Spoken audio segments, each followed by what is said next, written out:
All right, we're back on, ready to finish our chart. By the way, before you leave Article 1, go to Article 1, Section 1, Paragraph 1. What's it say? Take a look at it, pause for a second. All legislative powers herein granted shall be vested in a Congress of the United States, which shall compose of a Senate and a House of Representatives. All right, we have a bicameral Congress. Now go to Article 2. Article 2. Keep flipping, and you will come to Article 2. All right, let's read Article 2, Section 1. Pause it and read it. Article 2, Section 1. All right. The executive power, remember our separation of powers? The executive power to enforce, carry out, execute laws shall be vested in the President of the United States of America. Okay, how many? How many presidents? There is one. There was talk at the Constitutional Convention of having a committee or having several presidents. Rome had two consuls instead of one leader. They had two consuls and they both had to agree before anything got done. All right. So, he shall hold his office during the term of 4 years. All right. So, the president's term is 4. All right. You know what? We might as well do this while we're here. Flip to the 22nd Amendment. Go to the X, I. Go to the 22nd Amendment. Read the 22nd Amendment. The 22nd Amendment says the president is limited to a number of how many terms maximum? All right, so he's got 4 years and how many terms? You are correct. 2 terms. Interestingly, read the language carefully in the 22nd. Does it say 2 terms in a row and then he can skip a term and then 2 more? Or does it say 2 more terms his or her entire life? And it says to your entire life. Isn't that weird? I think it's kind of weird, particularly because when we get into qualifications. All right? So, in regular class, here's where I would bet somebody, and I always get somebody to bet, what is the maximum time a president can be in office? And then somebody says 8, and then they lose and they have to do push-ups for me. Why? Read the 22nd Amendment carefully. A president starts his term, and then he or her goes 4 years, correct? And then can be elected for another 4 years. Here is the halfway point. What happens if a president dies, gets killed, or has a heart attack, or like poor Harrison gets up in his inaugural address and catches pneumonia and dies 2 months later? So what if the president dies right here? Let's say he dies right before the 2-year mark.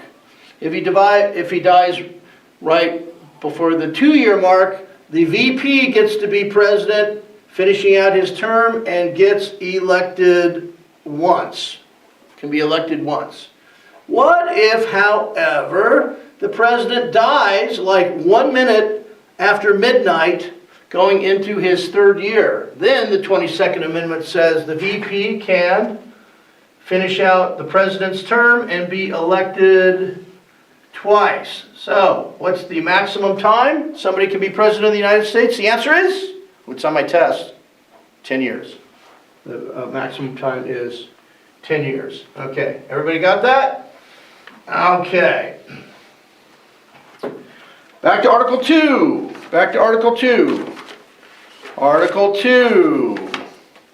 All right, 2 and 3 deal with, and 4 deal with his election, which we've gone over in the Electoral College. Go to Article 2, Section 1. Everyone sneezed? Allergies. or coronavirus. Article 2, Section 1, Paragraph 5. Okay, what are your qualifications?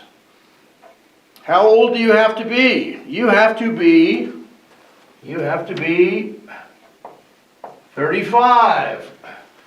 Here's where I do another bet. Who is the youngest president of the United States? People say JFK. That is wrong. JFK was the youngest elected president of the United States. I believe he was, 42? Teddy Roosevelt was 41 when he took over from Fat McKinley, who got shot in the belly by an assassin. Obama was, 44? Oldest president elected so far, Trump at 71. Next oldest was Reagan at 69. All right, 35 years old. All right, can you be foreign born?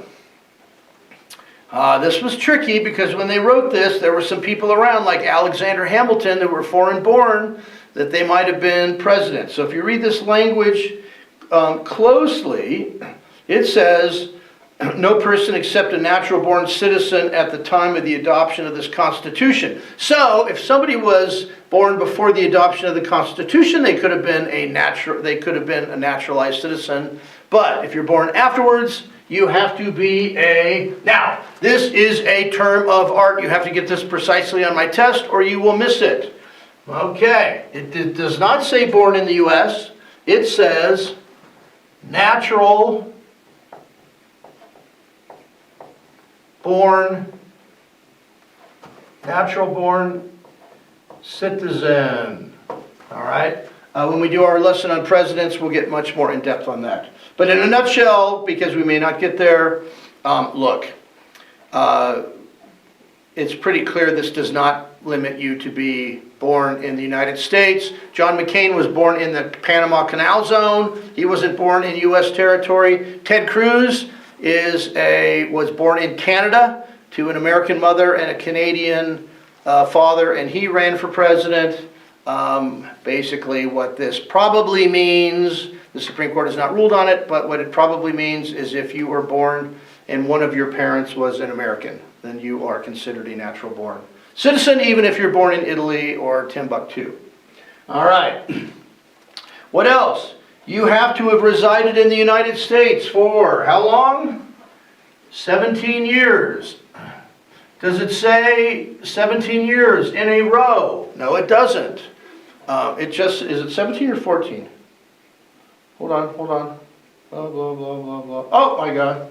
Excuse me, I'm thinking of the 17th Amendment. 14 years a resident. Oops. Excuse me. 14 years a resident. John Quincy Adams spent much of his youth with his father, John Adams, who was serving as ambassador in, the Netherlands and Russia and England. So, before he could be president, he had to have lived in the United States for 14 years. All right. Okay, how many?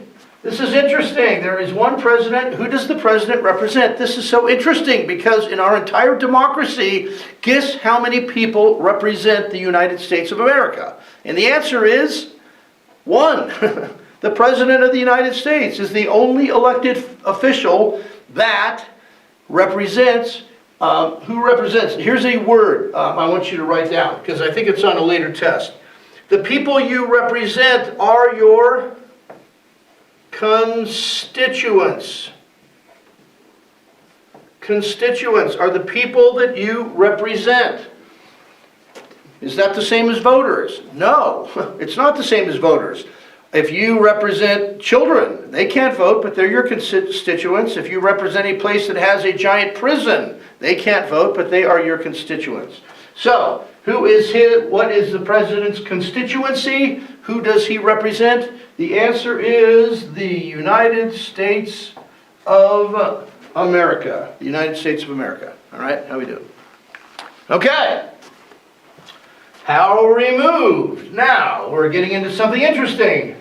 Something that I think is evidence of a concept called legislative supremacy. You hear lots of talk on the news about the 3 equal branches. Well, this will become more obvious when we study checks and balances, but I happen to think, and many scholars think, that they are not really equal branches. One of the reasons is Congress can remove the president, but the president can't remove Congress. Okay, we're gonna take a really quick look at Article 2, Section 4. Go to it. Article 2, Section 4. Pause it and read Article 2, Section 4.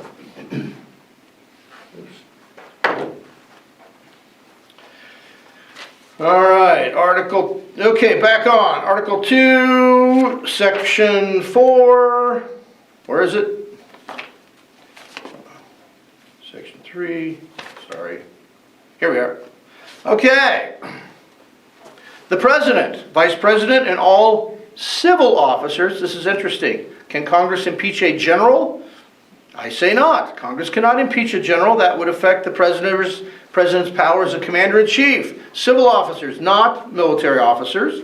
The President, Vice President, and all civil officers of the United States, civil officers does include judges, we're going to talk about that, shall be removed from office on impeachment for and conviction of treason, bribery, or other high crimes and misdemeanors.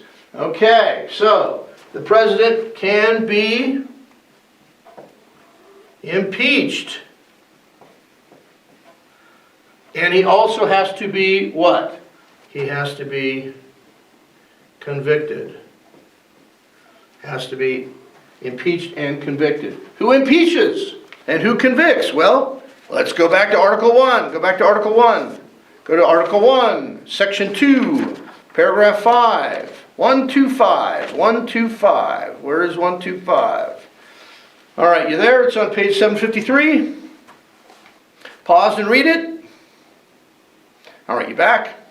The House of Representatives shall choose their Speaker and other officers and have the sole power of impeachment. Who impeaches? He is impeached by the House. All right, go to 136. 136. The Senate shall have the sole power to try all impeachments. So, we're going to get more in depth into these with our checks and balances lesson, but he is convicted and removed by the Senate. Convicted and removed by the Senate. All right, sorry I erased these. Everybody got POTUS? All right. Go to Article 3. Article 3, Section 1. Article 3, Section 1, page 761. Pause and read it. Article 3, Section 1.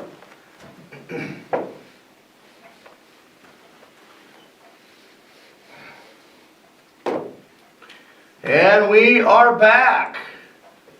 These are actually refers to all the federal courts, but as we are going to see, we're going to focus on SCOTUS, Supreme Court of the United States. Okay, by the way, how many federal courts do we have to have? We only have to have one, the Supreme Court, right? Judicial power shall be vested in one Supreme Court, and such inferior courts as Congress may from time to time ordain and establish. Could Congress get rid of all of our federal district courts and federal circuit courts and just have a Supreme Court? The answer is yes. The answer is yes. Okay, term. How long do they serve? All of you want to say life, right? I want you to be a little bit more distinguishing. Okay, judges of both of the Supreme Court and inferior courts hold their offices during, it says what? It says good behavior. What is good behavior? Good behavior in essence is life minus impeachment, impeach and convict. Right?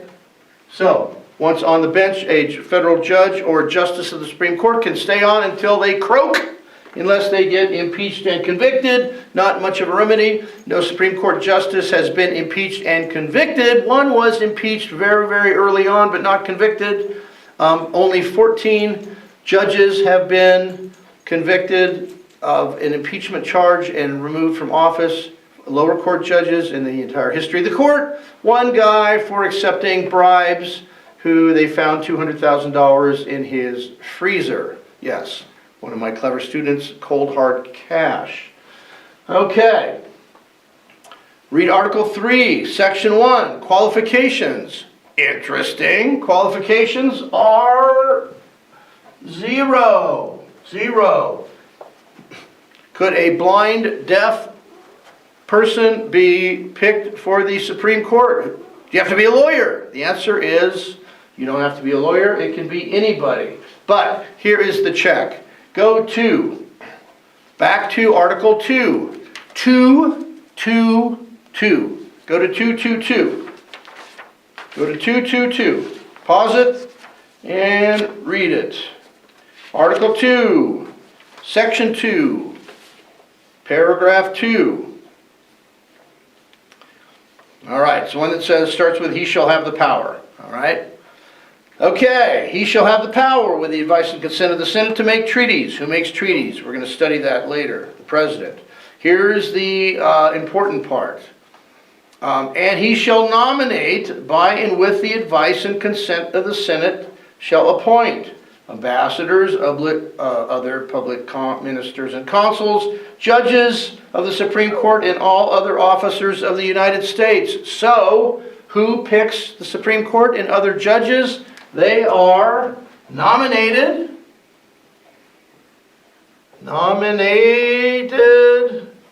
by who? By the President. This is a term of art. I want you to learn. They are confirmed by the Senate. All right? Okay, Supreme Court, how many? Does it say how many? Doesn't say how many. Guess who determines how many? Congress determines how many. Currently, Congress says there should be 9 Supreme Court justices. There used to be as few as 6 and as high as 10 in the past. Who do they represent? Well, they're not supposed to represent anybody. They don't have a constituency except the law and the Constitution. Okay, well, how can they be removed? Article 2, Section 4 says, President, Vice President, and all civil officers, judges and justices are considered to be judicial officers. Judges can be removed by impeach by the House and convicted by the Senate. All right. We've got a couple minutes left, so I just want to, all right, everybody done with that? Go to another sheet, or if you have room at the bottom of this one. Remember, we've already talked about this in the elections lesson, so you guys should know this. So what is the difference between a midterm and presidential election? Remember, by the way, are there primaries in the midterms? Yes. Is there the general election? Yes. So there's a midterm primary, midterm general. Presidential, preference primary for the president, regular primary elections, and then the general. So, okay, so how do you remember all this from my test? Here's how you remember it in terms of terms. 2, 4, 6, maybe 8. Who don't we appreciate? The federal government, right? 2 is for the what? For the House. 4, el presidente. 6 for the Senate, staggered 1/3 every 2. Okay, so what is 2020? 2020 is a midterm or presidential? Well, 2020 is a presidential. Who gets elected at the federal level? Well, the president. Who else gets elected? The House. How much of the House? Every last one of them. Elections are every 2 years, and the House term is 2 years, which means the House, all of them, right?